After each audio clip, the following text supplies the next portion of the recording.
ఈరోజు రాయలసీమ పేరుతోటో ఉత్తరాంధ్ర పేరుతోటో రాజకీయాలు చేసేటువంటి ప్రయత్నం కాదు. ప్రజల జీవితాల్లో మార్పు తీసుకురావాలి. కొంతైనా ప్రభుత్వాల మీద నమ్మకం ఉండాలి అధ్యక్ష. ఆ నమ్మకాన్ని పోగొడితే నమ్మకాన్ని నిలబెట్టేటువంటి ప్రయత్నం చేస్తున్నామనేటువంటిది తెలియజేసుకుంటూ ఈరోజు మిత్రులు మీరు ఇందాక ఒక పేపర్ పంపించారు సార్. ఇదే మరి పంపించిన ఇది కాగా అధ్యక్ష. ఇది ఇంకోటి వేరేది పంపి. అది కాదు సార్, అది కాదు, ఇది కాదు వేరేది పంపి. ఇదే సార్, అది కాదు మీరు పంపించారు సార్. కాదు రిటర్న్ గా ఉంది, టైప్డ్ మ్యాటర్ ఒకటి పంపించారు. అది కాదు సార్, తమరు పంపించారు sir. The so called CAG report sir. The so called CAG report sir. ఒక్క నిమిషం సార్. ఇప్పుడు నాకు తెలుసు సార్ ఇది. ఓకే ఇందాక ఇచ్చిన రిపోర్ట్ ఇచ్చావా? వైట్ పేపర్లో పంపండి సార్, పర్లేదు సార్. ఆఖరికి నేను పోయి వీళ్ళని గట్టిగా అడిగితే వీళ్ళు ఏమి ఇచ్చారు సార్. నేను ఎల్ఓపి ఇక్కడ లేరు కాబట్టి నేను ఆయన్ని కామెంట్ చేయను సార్. అంటే ఆత్మరక్షణలో పడి కాగ్ లింక్ ఇచ్చిపోయారు sir. CAG link sir, CAG link అంటే సిఏజీ ఆఫీస్ మొత్తం లింక్ ఇచ్చాము మీరు చదువుకోండి అని. ప్రజలకు చూపించేదేమో ఇట్లా ఊపి చూపించారు సార్ ఈ పేపర్. ఇది ఎవరు రెడీ చేశారు సార్? ఆ షీట్ ఇట్లా టాకింగ్ పాయింట్ షీట్ సార్. ఒక కాగ్ సంస్థకు సంబంధించి భారతదేశంలో ఉన్న రిపోర్ట్లన్నీ మీరు చూసుకోండి అని చెప్పి కాదు, ప్రింట్అవుట్ టాకింగ్ పాయింట్.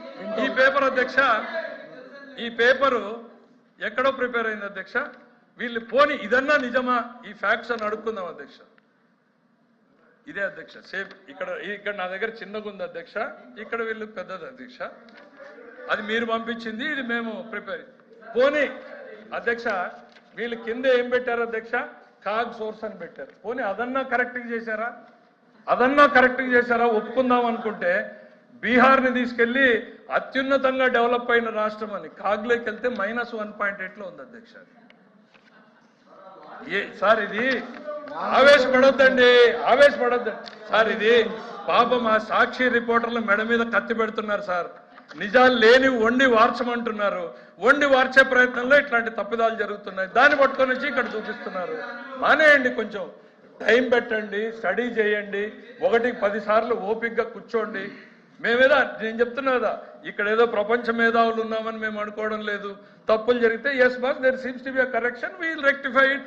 అల్టిమేట్లీ ప్రజలకు మంచి చేయడానికి ఎవరు ఏ రూపంలో సలహాలు ఇచ్చినా మేము తీసుకోవడానికి సిద్ధంగా ఉన్నాం. ఇంకోటి ఏదో మాట్లాడారు, విబిజీ రామ్జీకి డబ్బులు ఎక్కడ పెట్టారని.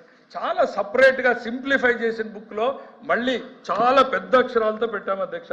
8,365 కోట్లు. ఎందుకంటే ఆ పెద్ద ఇంత వాల్యూమ్లో మిస్ అవుతాయి. జనరల్గా ఒక పొలిటీషియన్ ఏం చూస్తాడు, లేకపోతే ఒక పేపర్ వాళ్ళు ఏం చూస్తారు, వాటిని అన్నింటినీ క్రోడీకరించి ఒక దగ్గర పెడదాము అని చెప్పి ఈ బుక్లో పెట్టి ఏది దాచేటువంటి ప్రయత్నం చేయడం లేదు అధ్యక్ష. దాచడానికి ఈరోజు రాష్ట్రంలో ఏం లేవు అధ్యక్ష. అప్పులు తప్ప వేరే ఏం లేవు అధ్యక్ష రాష్ట్రంలో దాచడానికి. సో సాధ్యమైనంత ట్రాన్స్పరెన్సీని బిల్డ్ చేయడానికి చూస్తున్నాం అధ్యక్ష. నేను చెప్పాను అధ్యక్ష, ఇక్కడ ఉన్న వాళ్ళం ఎవ్వరూ శాశ్వతం కాదు అధ్యక్ష. 10 ఏళ్ల తర్వాత ఎవరో ఉంటారు. కానీ ప్రజలకు జవాబుదారీగా వ్యవస్థను తయారు చేసే దిశగా మేము ప్రయత్నం చేస్తున్నాం అధ్యక్ష. దాచేటువంటి ప్రయత్నం ఎక్కడా కూడా జరగడం లేదు. దయచేసి ఓపికగా 1-10 సార్లు చూసుకోండి. ఇవ్వాలే కాదు, రేపు ఎల్లుండి 10 o'clock మార్నింగ్ నుంచి రాత్రి 10 o'clock వరకు సెక్రటరియట్లో అటువంటి పనిచేసేటువంటి డిపార్ట్మెంట్ చాలా ఉన్నాయి. అందులో ఫైనాన్స్ డిపార్ట్మెంట్ కూడా ఒకటి. మా ముఖ్యమంత్రి గారు పొద్దున 10 నుంచి రాత్రి 10 వరకు ఉంటారు. మా హెచ్ఆర్ మినిస్టర్ ఉంటారు. మీరు ఎప్పుడు ఎవరైనా వాకింగ్ కావచ్చు, సజెషన్స్ ఇవ్వచ్చు, తప్పులుంటే ఎత్తి చూపొచ్చు, సరిదిద్దడానికి రెడీగా ఉన్నాం. బట్ అట్లని బురదేస్తే మాత్రం తీసుకోవడానికి సిద్ధంగా లేం. బోధకి 1కి అట్టుకి అట్టున్నర అన్నట్టు 1కి 10 రెట్లు పెట్టడానికి కూడా సిద్ధంగా ఉన్నాం. ప్రభుత్వంగా బాధ్యతాయుతంగా ఉన్నాం, పార్టీ పరంగా సిద్ధంగా ఉన్నాం అన్నటువంటి విషయాన్ని ఈ సందర్భంగా చెప్తా ఉన్నా. దయచేసి ఇట్లాంటి భవిష్యత్తులో ఇట్లాంటి తప్పుడు నివేదికలతోటి ప్రజల్ని భ్రమపెట్టి మభ్యపెట్టి సభని తప్పుడు దోవ పట్టించేటువంటి ప్రయత్నం చేయొద్దు అనేటువంటి చెప్తా ఉన్నాం. క్యాపిటల్ ఎక్స్పెండిచర్ గురించి మాట్లాడారు. క్యాపిటల్ ఎక్స్పెండిచర్ కూడా నక్కకి నాగలోకానికి తేడా ఏదన్నా ఉందంటే మీ ప్రభుత్వ హయాంలోనూ మా ప్రభుత్వ హయాంలోనూ ఉంది. 17,000 కోట్లు ఖర్చు పెట్టినటువంటిది మీ ప్రభుత్వం. మేము ఒక్క బిగినింగ్ ఇయర్ లోనే 21,000 ఖర్చు పెట్టాం. రివైజ్డ్ ఎస్టిమేట్ 25-26 కి 39,000 ఖర్చు పెట్టాం. దయచేసి వెరిఫై చేసుకోండి. ఇంకా ఫిగర్స్ ఏమైనా కావాలిస్తే కూడా ఇవ్వడానికి రెడీగా ఉన్నాం. అధ్యక్ష, నేను మిమ్మల్ని చైర్మన్ గారు మిమ్మల్ని కోరేది ఒకటే, 30 రోజుల తర్వాత అయినా మిత్రులకి కనీసం బాధ్యత గుర్తుకొచ్చి కొద్ది మేరకైనా ప్రయత్నం చేసినందుకు మీ ద్వారా వాళ్ళకు ధన్యవాదాలు తెలియజేస్తున్నా. వాకౌట్ చేయకుండా కూర్చున్నందుకు మరొకసారి ధన్యవాదాలు చేస్తా ఉన్నా. అధ్యక్ష, ఓపికగా విన్నందుకు మరొకసారి చేస్తూ